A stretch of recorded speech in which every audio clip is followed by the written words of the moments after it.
The following is a presentation of the Mat Talk Podcast Network.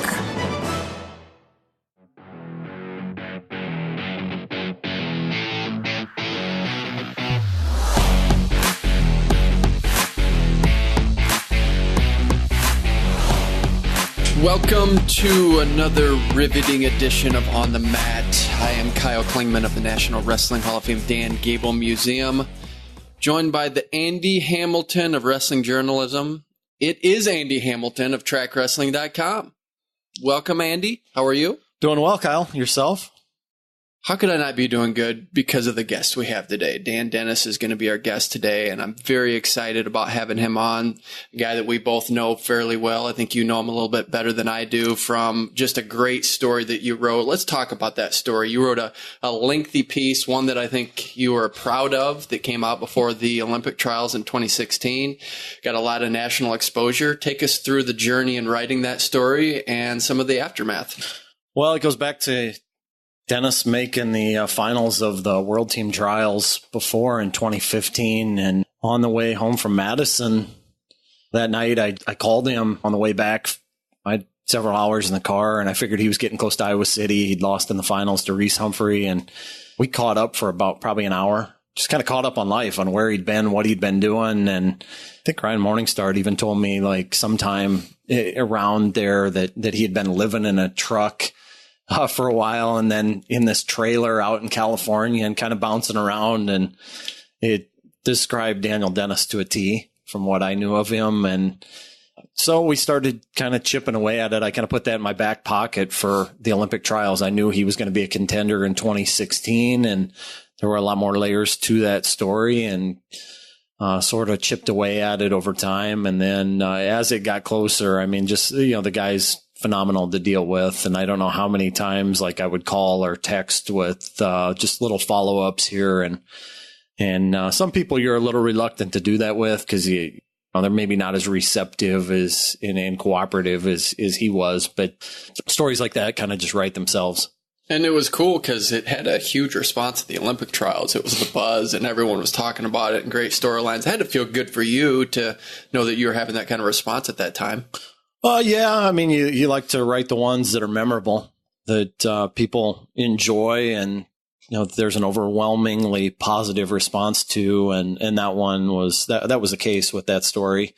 And like I said, so many different layers to it. A guy that was easy to root for, in that Americans, we love the underdog stories, right? And you talk about his, and he didn't qualify for the state tournament as a freshman in high school, who never won a state championship, had a losing record his true freshman year at Iowa, has that, traumatic loss in the NCAA finals in the closing seconds against Jason Ness. And so all these setbacks that he had throughout his wrestling career was not a traditional path for an Olympian.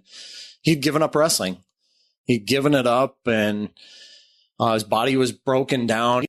While he was away from Iowa City, he moved out to California, and I mentioned he was living in a trailer out there that he'd bought with the winnings of a tournament that he won out in Pittsburgh, maybe a year or two before. Got one of those like golf cardboard checks, and used it to buy this trailer. Well, while he was out there, he was coaching high school wrestling, and in fact, one of the guys that he worked with was Dom Ducharme, who beat Pat Downey at the U.S. Open. That was one of the high school kids that he worked with out there. And I remember Dennis telling me the night that I drove home from Madison that he goes, I don't know if I'm going to give 2016 a go because of the timing of the Olympic trials. They were in early April, and he wanted to see it through to the finish line with a couple of the kids that were going to be seniors on the high school team he was coaching the next year. And I was just like thinking, man, you got to give this a go. Like, you've got one more opportunity in you, one more Olympic quad in you. You're a legit contender to make the Olympic team. There were a lot of other people that were giving him that same message. And, we all know how it played out with him winding up back in Iowa City and taking a swing at it, and then, making the Olympic team. I can't remember exactly if you referenced this in the article, but it had an Into the Wild vibe. If you've read that book or know the movie with Christopher McCandless, that was the first thing that came to my mind, because he went out on an adventure and ended up dying in Alaska, but and that's not giving anything away. They actually say that on the cover of the book, but it had that vibe that here's a guy doing something completely unique, completely off the grid, and then finds his way making an Olympic team. It's just an incredible story, and just the journey of it all and how he did it, living out of a truck. I just hope it's something that people will look into that are listening to this. Go back and read that article, because it really does touch on a lot of things. One of your lengthiest pieces, I think, and just really a lot of insight into just the human psyche and what we can accomplish if we're given the right opportunities. Yeah. And sticking with it too, right? And I think one of the other elements to this story that made it popular was just, his popularity within that practice room. I mean, he was one of the most popular guys on that team from 2006, 2007, all the way through the end of his career in 2010. And I tell you what, I give Mark Perry a lot of credit too. I remember the very first story I wrote about Dan Dennis when he got to Iowa. I remember Mark Perry telling me, and I don't know if this quote made it into the story or not, but Mark would have been maybe a turning NCAA finalist, sophomore on the team. And he said, he's not there yet. He's really raw, but he goes, this kid's going to be one heck of a wrestler by the time he's done. And he was. Yeah. He reached the finals, 2-time All-American, as we said, losing record as a true freshman. You got to see that progression with a guy like him. Did you think this was possible when you first were covering him? Did you think an Olympic team was in the realm? Nobody thinks a guy that has a sub 500 record is going to make an Olympic team. But what's funny is him and Reese Humphrey both had losing records or right around 500 records that year. I mean, I think they battled like in a first round consolation match at Big Tens. And look at the careers that those guys had. And they both bounced back from suffering a lot of defeats. You don't see... there are some guys that didn't go down the same path, right? I mean, that they suffered a lot of losses that first year and never quite recovered from it. I've seen it happen time and again, but to his credit, he bounced back from that. I think the one thing, like a couple of things that I remember about Dennis in the early years, he went out like his first year and he was wild. I mean, like his wrestling style matched his personality. It was this kind of like swashbuckling, go for broke style. And I don't think you saw a Dan Dennis match without seeing a lateral drop attempt somewhere in there. I mean, he tried like 2, 3, 4 of them a match at times, it seemed. And they got that under control, got him, more refined, basic. And, but the one thing that he had early on was just some superhuman strength. I remember that. Like, I remember Mark telling me in the beginning, like, this guy gets a hold of you. And he's like, he's got these big bear paws for hands, and the grip strength was unreal. And that's the thing that you would hear people talk about time and again with him was the strength. When he gets his hands on you, you feel it. The other thing that struck me with that, too, is that it takes people to prod you along. I think that the Iowa program really were not forcing him, but just pushing him like, hey, your career isn't over. Tom Brands, maybe Royce Algier, those were the two that came to my mind as thinking about the article.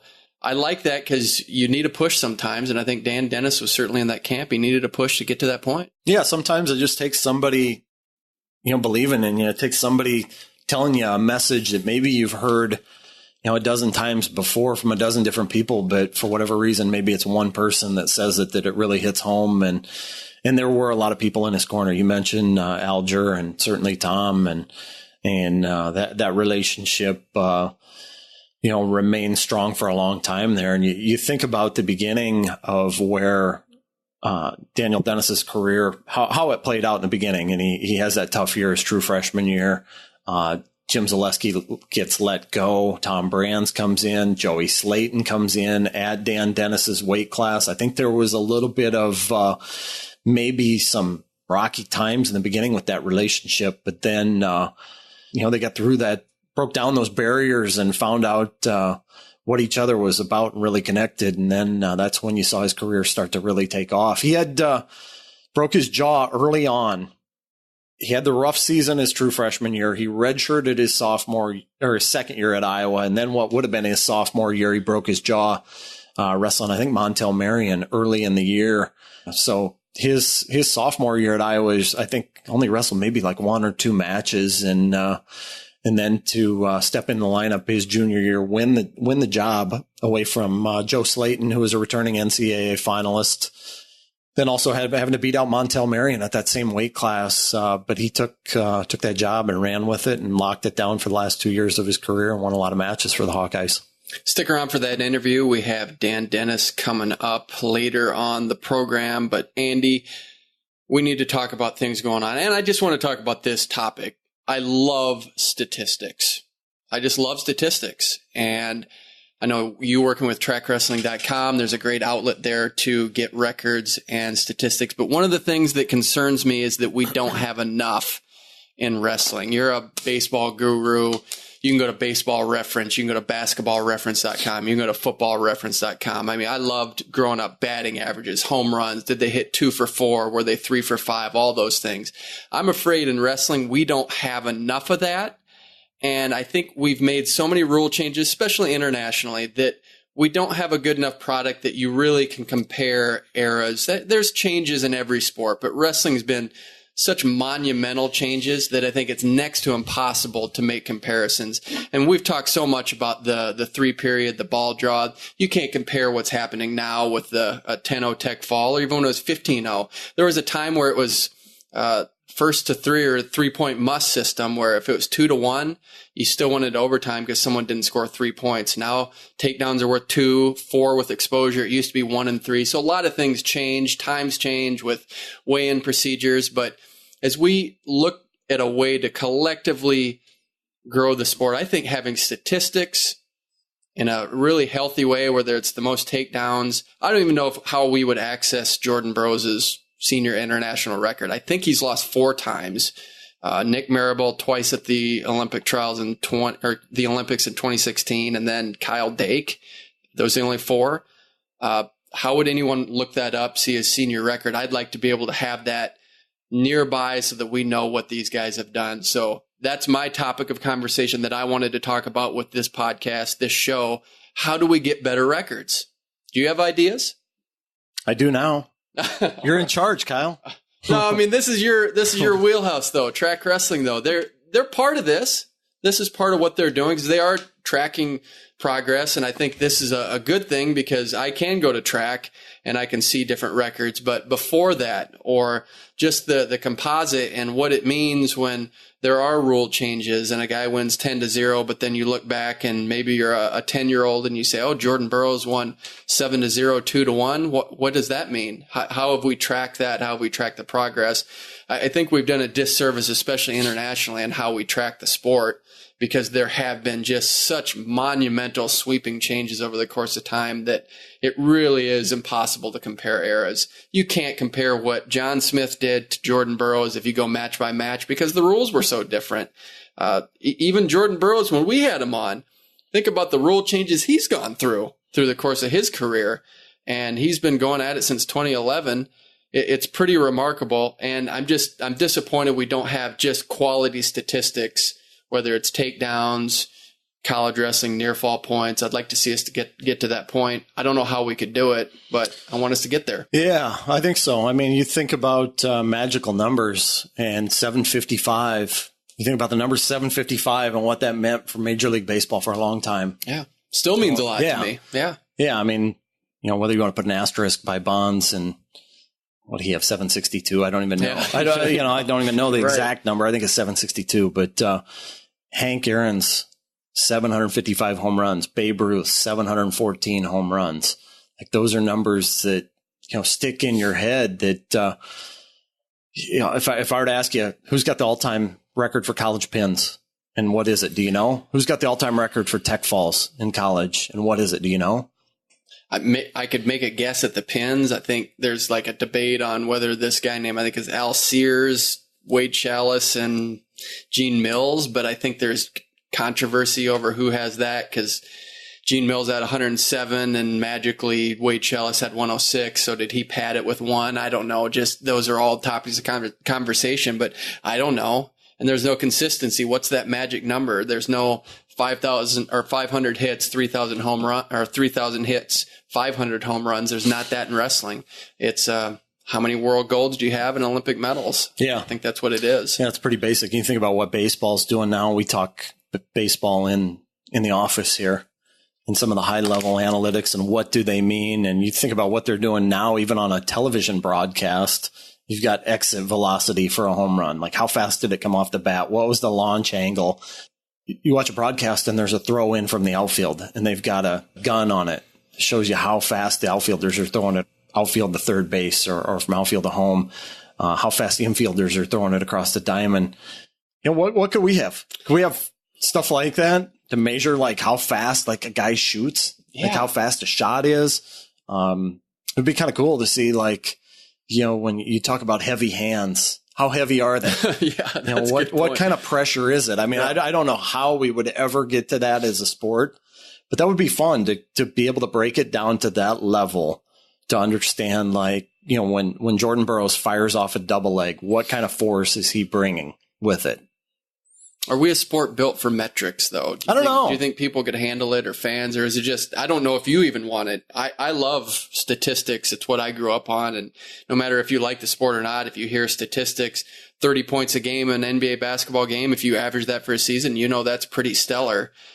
If you have an undefeated record, that sounds great, but one might be 17-0, one might be 30-0. It's kind of, you have to weigh it differently in different eras. But I don't know if we're a sport that wants metrics. I do. I think we could use it. But again, like to your point, I don't know what it would be. Is it the most takedowns? Is it average takedowns per match? But how do you measure that? Because you can end a match with a fall. So if there's a pinner, he's not going to have as many takedowns in a match. I don't know what it would be, but I'd like to explore it and see what we could get to. I'm going to put you in charge of this project, Kyle. You can't do that. All of our listeners, like, you hold Kyle accountable to this. He's now the president of wrestling statistics. It's got to be Jason Bryant. I think that's okay. That's his. Let's nominate Jason. Let's nominate him as the president of wrestling statistics. I think he'd be perfect for that. Our friend Jay Hammond, the late Jay Hammond, late great Jay Hammond, was awesome at this stuff. Yeah. And you think about what he was doing, and his site, wrestlingstats.com, will, you know, that'll live forever. Yeah. I use it 3, 4, 5 times a week, if not every day. Yeah. It's just, me too. Me too. And you think of, I can't tell you how many times, like, I would try to look something up on the internet and look all over for it, and then wind up ultimately sending an email to Jay, and he would know the answer for something that I couldn't find anywhere else. And so we need some people with historical minds and initiative to go do this. And I think we need to build it, I think collectively as a sport, to maybe push the envelope here a little bit for gathering some of this stuff and housing it in one place. I know Jason's done a tremendous job with kind of picking up where Jay left off, and you know, he's my go-to now when I have questions on from a historical sense. Yeah, me too. And just as we talk through the statistics part, I know that with track wrestling where you work, it was amazing to me that there was a kid that was out here and he said, "Hey, pull up track wrestling. I want to show you my profile." And he said, "Hey, I've beat this kid." And you really can see where people are in the scope of things. So when I ask that question, are people ready for metrics? I think they are. I think they like it. I think they like to be able to compare who's where and who they beat. And I think kids really enjoy that aspect of it. And I've seen that with track, that they have that opportunity to go and see who they've beat and who other kids have beaten. It's very accessible. And that's pretty remarkable, given just it's come on maybe the last 5 to 10 years here. It's a great service. Yeah, and there's some things that are really helpful for me when I'm cutting up highlights for tournaments. You know, you can go in and check the statistics tab and see who had the fastest pin. And so I'll do that from time to time. And, you know, then of course, if there's one that gets punched in there for about 5 seconds or 7 seconds, you go right and find the archive match there and watch how it happened. I think that's pretty cool to not have to scour through all the brackets to find every match, especially when you get to some of these big tournaments where there's upwards of 1,000 entrants. But there's some pretty cool things. Being able to go in and see who scored the most match points in a tournament, who's scored the most collectively in one match, or what's the highest scoring match in a tournament. Who's got the most pins and in what time, most techs and in what time. But to your point, I think we could all kind of do better as a sport. I think the sport could do better collectively to house that under one roof and get to the point where we recognize what those magic numbers are for college wrestling, for international wrestling. I think, what was it? Burroughs won. Did he win like his first 69 international matches? I mean, even like that, even without having to look it up, like who's got the longest winning streak all time internationally? Who's got the most world and Olympic total medals? Who's got the most world and Olympic golds? Who's got the most world titles, most Olympic titles? I don't know that a lot of people in our sport, could rattle that stuff off without having to look it up, like Major League Baseball, home run leaders, Cy Young's 511 wins, Pete Rose with 4,000 hits. It's just, we really don't have those magic numbers yet. And that's Jason Bryant's mission now. Yeah, exactly. And there's a few that you can rattle off. Hey, who are the Division I 4-time NCAA champions? You know those guys. Yep. You probably know some Olympic gold medalists. Or those 159-0. Yeah, you know that. There number. You go. That's those are our numbers, and so we have a few of those metrics, but they're very, very high level. And I've always felt like we diminish other tournaments. That it's NCAA championships are nothing. That you win a Big Ten title, it's just a qualifier. You win the Midlands, it's just a springboard to the NCAA championships. That's a big deal to win those tournaments. Those are big deals, and I don't know how you make them more prestigious than they are. I think we're a championship-driven sport, and maybe that's a good thing, but I think that the composite of a career, you still need to look at these guys that, hey, Mark Perry knew how to turn it on. He only has one Big Ten championship. Only one Big Ten title, but he won 2 NCAA championships, top 3 the remaining years. He knew how to get it done when the lights came on, and he's a shining example of that for sure. Yeah, absolutely. Our guest today, someone very special to us. He also happens to have some good credentials behind his name. 2016 Olympian, 2-time All-American for the University of Iowa, reached the finals of the NCAA Championships in 2010. Dan Dennis on the line with us. How are you, Dan? Good. How are you guys? We're doing great. And it sounds like you're traveling somewhere. What are you up to? Yeah, I'm actually just on my way to Atlanta to go see an old chiropractor friend and then help out a buddy with the club.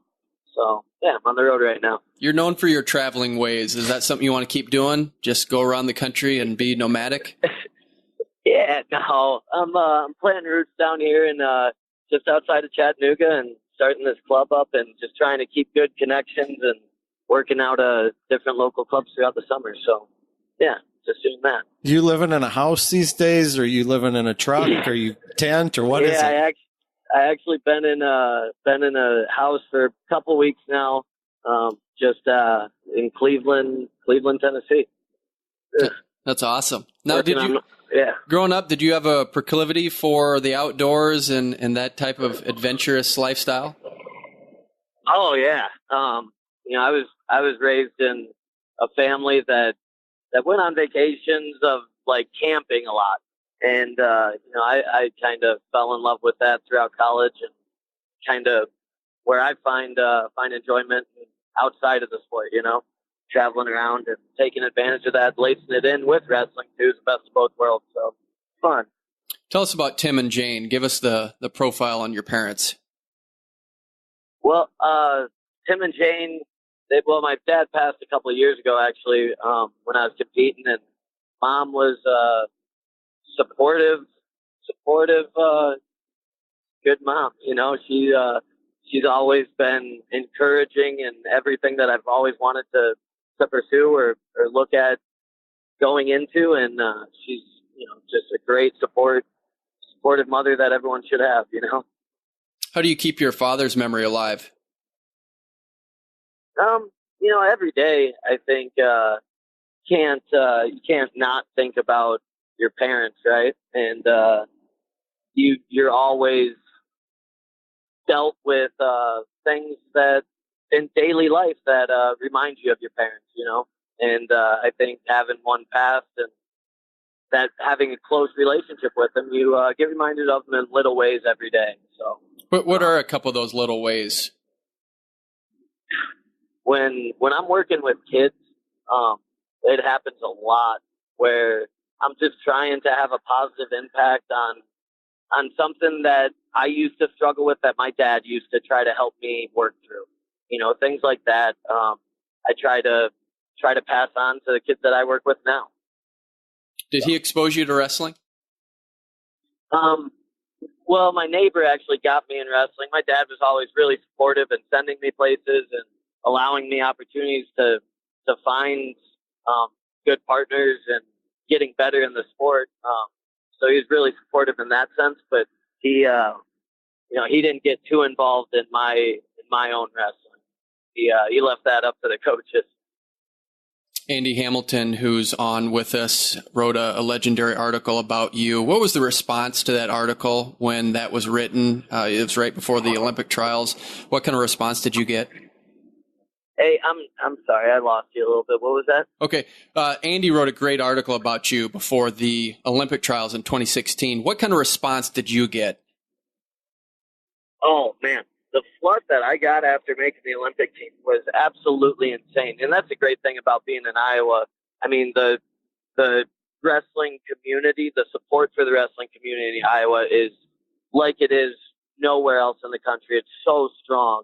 And you see, Hamilton, you do an amazing job with articles that you post out. And the overwhelming response of support.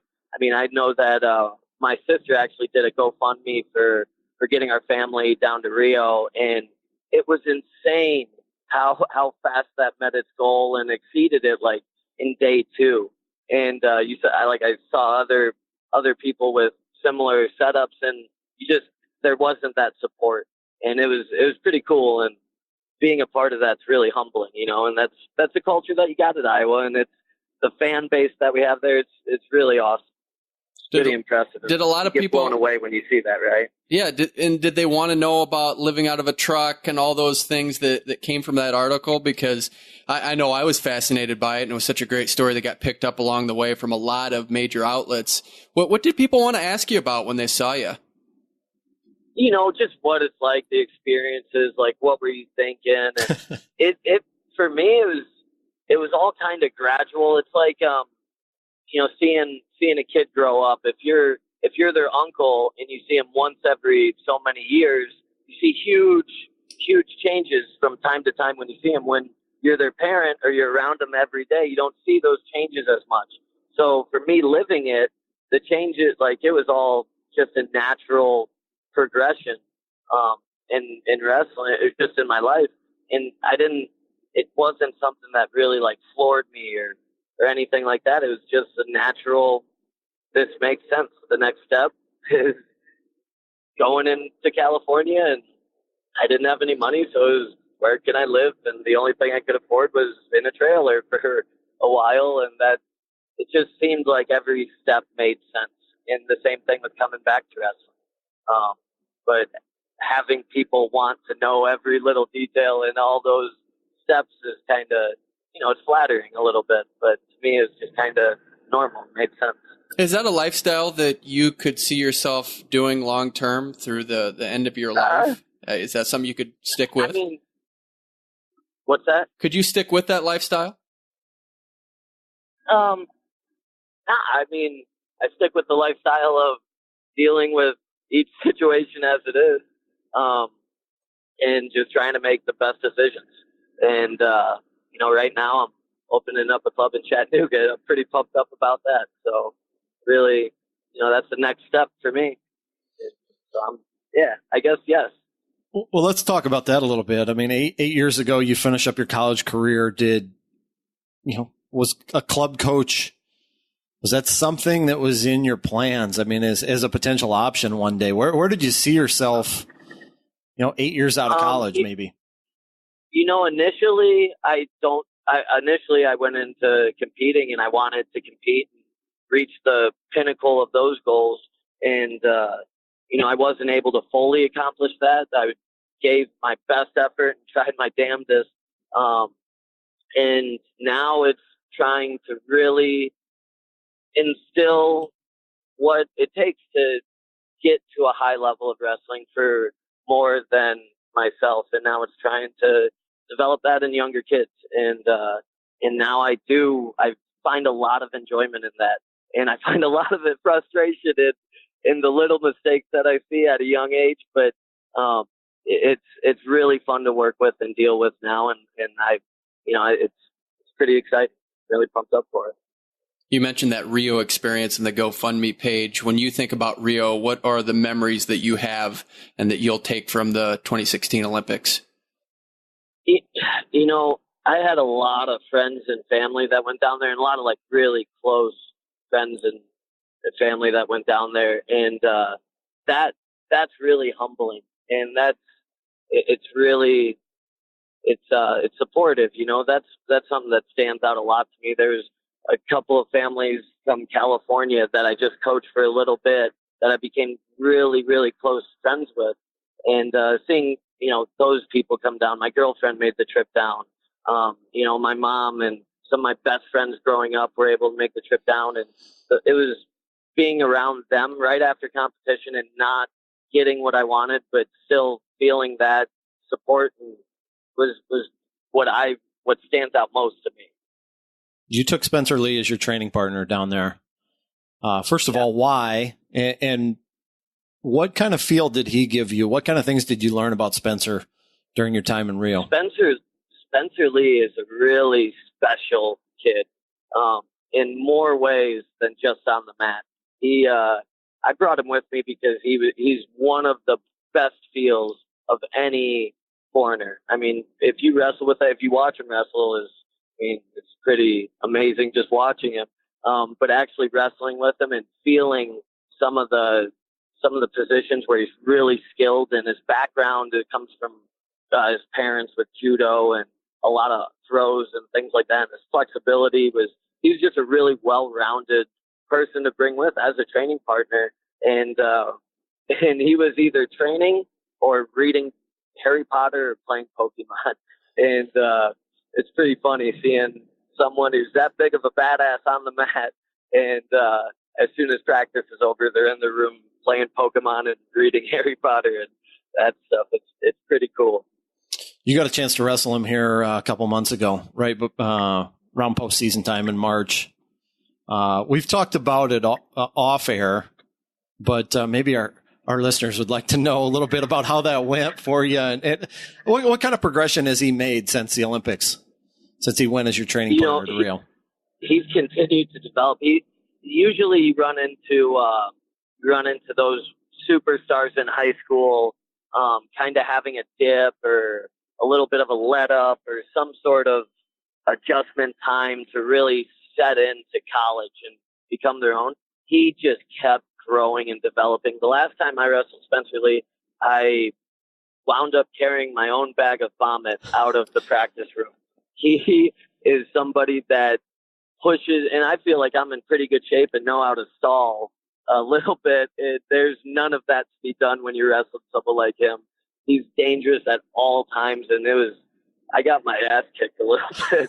The beginning of the workout, I felt kind of went a little even, and then that stayed that way for about a minute and a half, and then it was all him the rest of the workout. It's pretty fun. Pretty fun wrestling him sometimes. Does being an Olympian open doors for you? Yeah. I mean, the wrestling community is a really tight-knit community, and there's support everywhere you go. I'm out in Tennessee and just going to the state tournament here, and there's people asking anything they can do, wanting to help out and really grow the sport of wrestling. And you have that everywhere, and they just want to see it become better in every area. So you get that support wherever you wind up going, it seems like. Going back to your University of Iowa Hawkeye days, you came in as a true freshman. Jim Zaleski was your head wrestling coach, and then you transitioned to Tom Brands. What was that transition like, going from Zaleski to Brands? It was a transition. It was a good transition Jim is a great guy and a great coach. And I think he did a good job with the situation. And Tom coming in, it brought a new dynamic, and bringing Terry there too, just brings in a new energy, right? That change of coaching, it was, they're both Iowa guys, but there was a lot of energy that Tom brought with it. And, it was rough. It was scary for me personally at the beginning, because there was such a high standard, and the intensity level did get elevated quite a bit. And having to scrap with those guys with what they demand is, it only can make you better and tougher, or you're probably not going to do terribly well with your career, looking back at it. But, they demand a lot out of you, and to stay the course with them and to keep training the way they want, you can only get better. And it was a big difference for me. I remember wondering if I was going to be able to make it through. And it's something that you have to really ask yourself some tough questions and get through it, you know? I remember you telling me a story one time that, you were wrapped up in how long workouts were going to go, or how long a go was going to go. And you got through that. Yeah. What did Tom do to get you through that? There's a pretty interesting story behind this, right? Tom and Schwab helped get you through it. Yeah. It was, I remember like it was yesterday. I had this like panic when we would do these long goes, and I wouldn't know how long they were, and it would eat at me. And then I would find that I'd be stalling and just clock watching. And I wasn't getting any better. And I made a comment to Schwab about wanting to know how long the goes were. And Tom very, not so delicately, but very correctly, grabbed me the next day and kind of opened my eyes that that's a meaningless thing to be worried about, and that we're not in control, and that the only thing that I'm in control of during those long goes is how much effort I put forth in them. And that was a big eye opener for me. And I think that was a big step in my training approach. And I remember Tom grabbing my arm and telling me that he would tell me how long every single go was if he could cut off my pinky. And, cause you said you'd give anything to know how long they were going to go, right? That's part of the story, right? Schwab, I was like, Schwab, I'd give anything to know how long the go is. And then the next day, Tom ran up to me, grabbed my arm, grabbed me by the wrist, and was like, "That karate chopped me on my arm." And he was like, "That, would you give that?" I was like, "Damn, Tom, that kind of hurt." He's like, and I was like, "What are you talking about?" And then he's like, "Would you give that? I'll tell you how long every go is if you give your arm." I was like, "No, I wouldn't do that." And then he was like, "How about your hand, just your hand?" I was like, "No." Then he worked like down to just my fingernail, I think was what he ended it at. And the whole point was that I really wouldn't give anything, because it's silly to, once you really think about it, you're not in control there. You can only control how hard you work. And that was a big eye-opening moment. It was done pretty delicately too. So what was it like? You know, Tom. Yeah, what was it like going from one Brands brother and then adding another one? That's kind of what I was talking about earlier, with just the intensity level just got elevated, and that's what it was. And Terry brought that too, you know. And the morning workouts were picking up with just in a different way, from a different angle, with Terry coming in there with, he liked doing this with a group of guys in the morning, and then that would just be a different spin on our workouts, you know.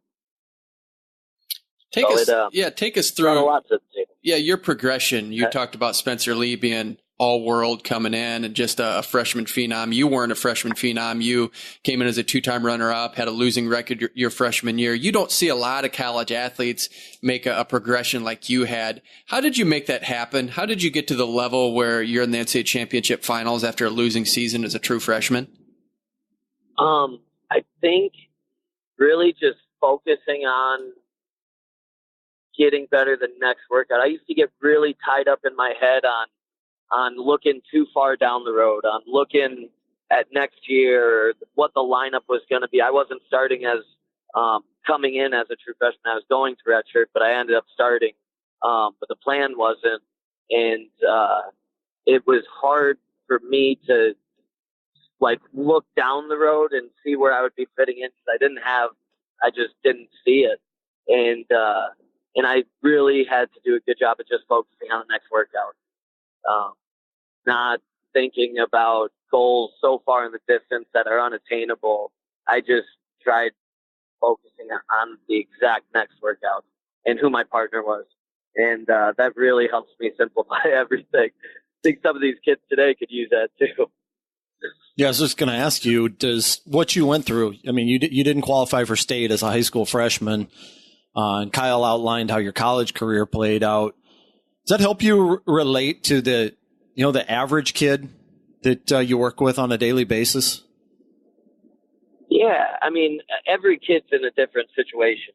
I mean, in an extremely different situation. Their skill level, what their abilities are, in what their home life is, and what their friend situation are, and what their school situation are, and all those things have to come into play when you're coaching at the younger level.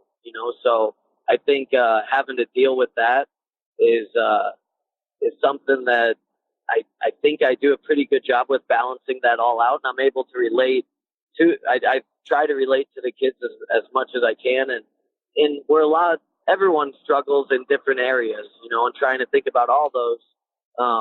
That's how I try to focus on coaching, and I think in doing that I do a pretty good job for each of the kids.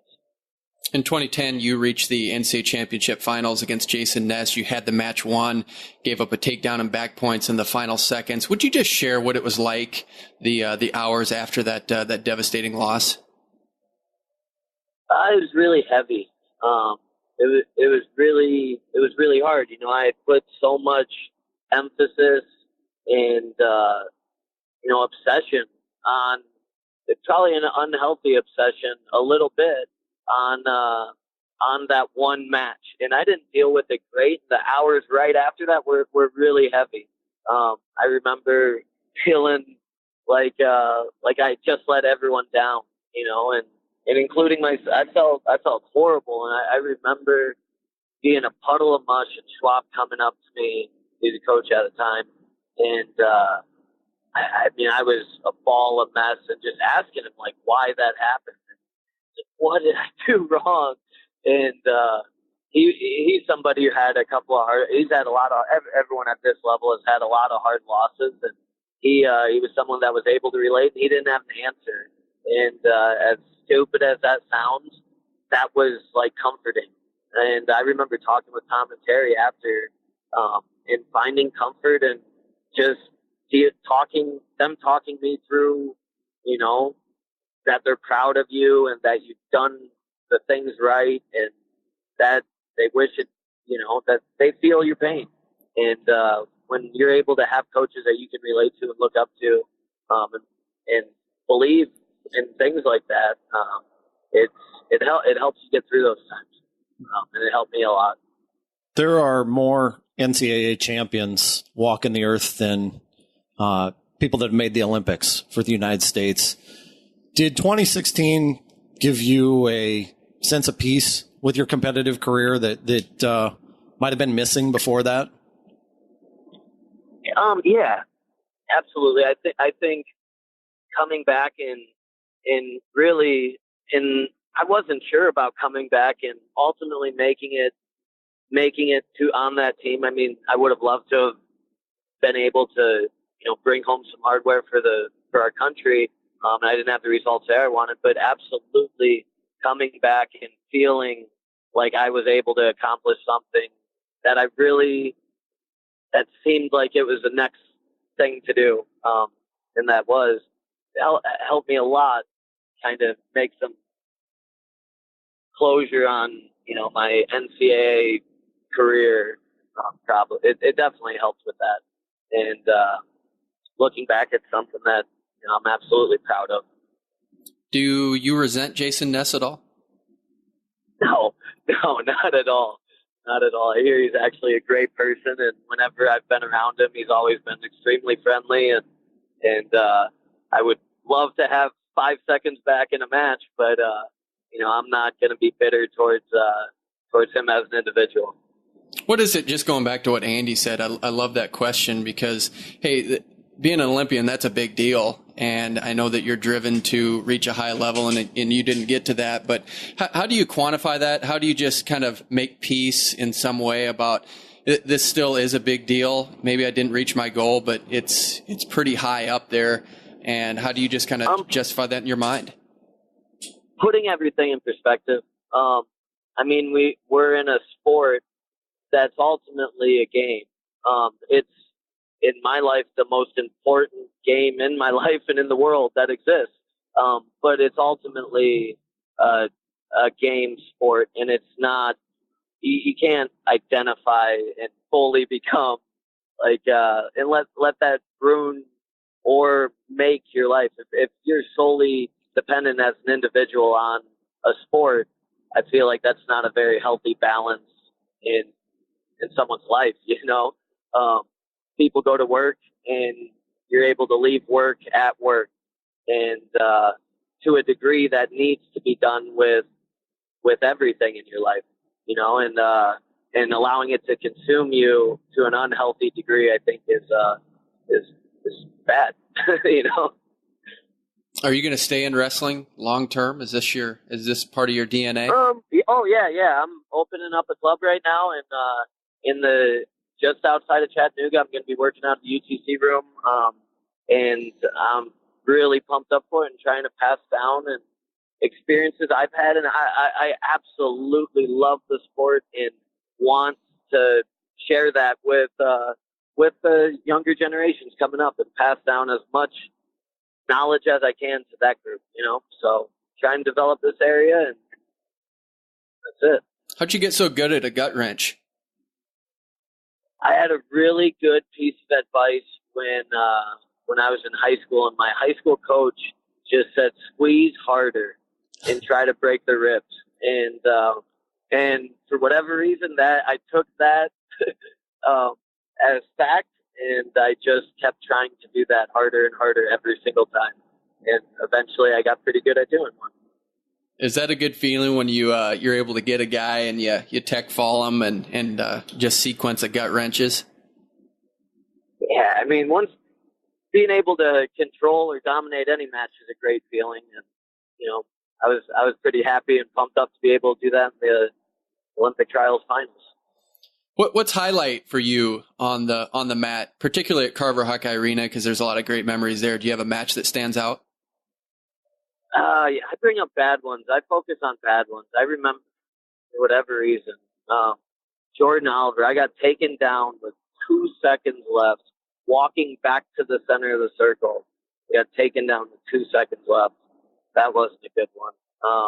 And then I remember a good one was I remember wrestling my high school teammate, actually, who was ranked above me, and I was able to beat him in that duel. We had a bunch of high school friends in town to watch that match. And that was a pretty good one. I remember it was a good one and a bad one. How do you deal with guys who are super quick? You're probably not the quickest guy out there, but you've wrestled some quick guys. How do you deal with speed? I try to get a hold of them.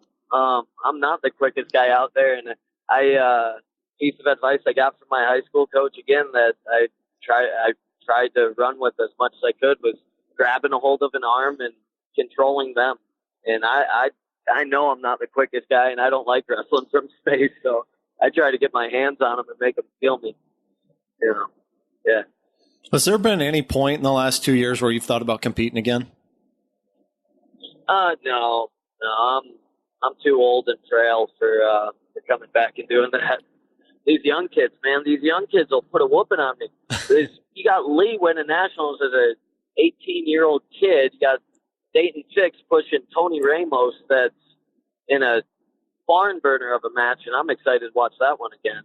I don't know that I want to mess with any of these younger kids anymore. What's the best thing that Tom Brands has done for you in your career? Tom, I couldn't name it to one. I talked to Tom yesterday, actually, just about random stuff. He's somebody that I reach out to for advice, and he's always been supportive and arms open and welcoming, and tried giving me as many opportunities as anybody. I mean, he's given me more opportunities than anybody ever has. And I'm forever indebted to him.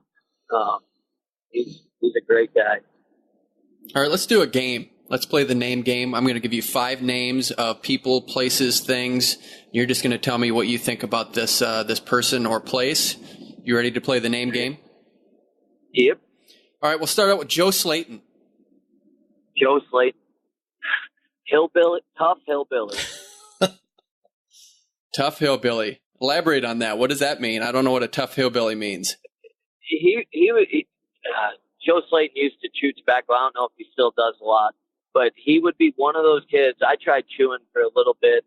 It would always make me gag, and I don't know, but I thought it was a tough thing to do. And he was somebody that he'd pick me up, and there'd be a big old chew in his lip, and half of the chew would be floating around his mouth, and it'd be something that would make me gag, and I would just look at him and laugh hysterically. Joe Slayton is somebody that we were at the same weight. I freaking love Joey. He's I'm gonna stick with tough hillbilly on that. All right, and I'm allowed to call him a hillbilly because now I'm in Tennessee. All right, number 2, Tony Ramos. Tony Ramos. I would say tough competitor. Tough driven competitor. All right, number 3, Montel Marion. I'd say about the same as Tony. I've gotten into more scraps with Montel Marion than probably any heated workouts than anyone else in my life. Maybe him and Metcalf. Montel Marion was one tough son of a gun. I don't even know the last time I talked to him. Were you pretty tight with him in college? Yeah. Montel and I got along really well. We were really good friends, actually. All right. Him and Tony get the same words. Okay. Tough competitor. All right. Number 4, Dan Gable. Dan Gable. He's a legend. Dan Gable is a legend. That's the first thing that comes to my mind. Did you get to know him pretty well when you were there? Yeah. He used to make fun of me for folding my clothes. His locker was actually right next to mine. After workout, I remember one day I was folding sweaty clothes, and he was giving me a hard time about it. Gable is a very inspirational person, and tries to give back as much as he can to the wrestling community. And he tried that as just with me, no different. And he's somebody that I've definitely been inspired a lot by him, and he's tried pushing me a lot too. I have a lot of respect for Gable. I really love him. We'll end with this. It's not a person, but it's an organization, USA Wrestling. USA Wrestling. USA Wrestling does a good job. I think they're on top of the world right now. Excited to see how we do next year. I say champions, right? Yeah, they're going to try to do it back to back. Never been done in this country, so we'll see what can happen. Hey, before we cut him loose, before we cut you loose, there's got to be a Dan Dennis story that's happened in the last 2 years. Like, what's the consummate Daniel Dennis story since Rio? Since Rio, probably that I flipped over a bike screwing around. It was riding one of my brother's motorcycles and ended up flipping that thing over, screwing around on some back roads, and I'm still getting made fun of for that one by some friends. When and where did that happen? In a parking lot, screwing around, just playing around with my brother in in a gravel parking lot, just trying to do some racing stuff, and ended up high-siding the motorcycle and ruining it a little bit. But that's the good thing about bikes; you can always rebuild them. All right, Dan Dennis, thank you. If you ever need a place to stay, you don't have it with us, you can stay in your truck, so you've got that covered.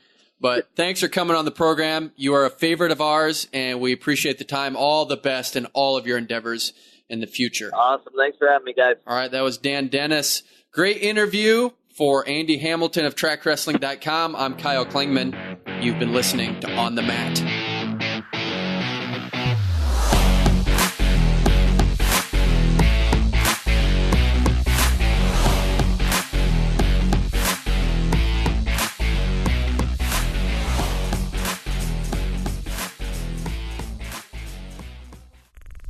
This show is part of the Mat Talk Podcast Network. For more wrestling podcasts, head over to MatTalkOnline.com.